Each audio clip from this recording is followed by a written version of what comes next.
Erica Natividad on what's known as Hospital Row in downtown Toronto. In the battle against COVID-19, Canada still has a long road ahead. But as healthcare workers work tirelessly to keep the virus at bay, there's an entire untapped workforce of qualified individuals who are ready and willing to step in, but can't.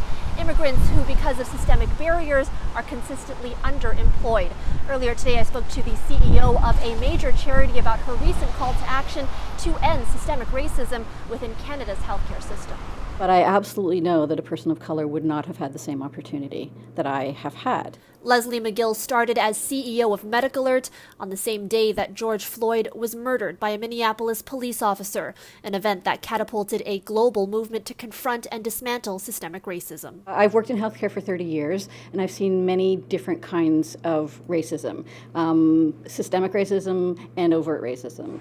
And I never felt like I had the opportunity to speak up. I truly did, but I never felt like I did. I don't have any kind of excuse now, and so that's really that push for me, is to say I am a CEO, I am in a position of power, of privilege, of authority, but I also have accountability.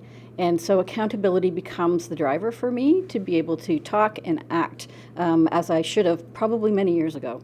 According to a 2018 report for the Toronto Region Immigrant Employment Council, female newcomers in the Greater Toronto Area who hold a university degree earn half as much as their Canadian-born peers, and 60% of newcomer males work in jobs below their level of education. There have been porters, so the people who move people back and forth between rooms and clinics in a hospital, who were physicians in their home countries and couldn't break the system here in order to be able to do it, but took a job in a hospital to be close to what their vocation actually is. McGill has written a call to action to all leaders in the healthcare community in which she likens underemployed immigrants working in healthcare to sweatshop workers who are significantly underpaid for their contributions. We've made commitments here at our organizational level to make change. We are now seeking 2 new board members, and so we are working with the broader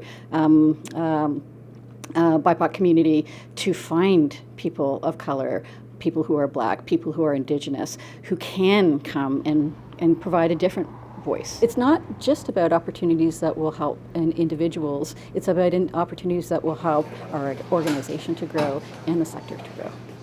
Since March, some experts have been calling on the government to be more flexible and allow foreign-trained physicians, for example, to lend a hand during the COVID-19 pandemic. At this point, provincial regulations have not changed. In Toronto, Erica Natividad, City News.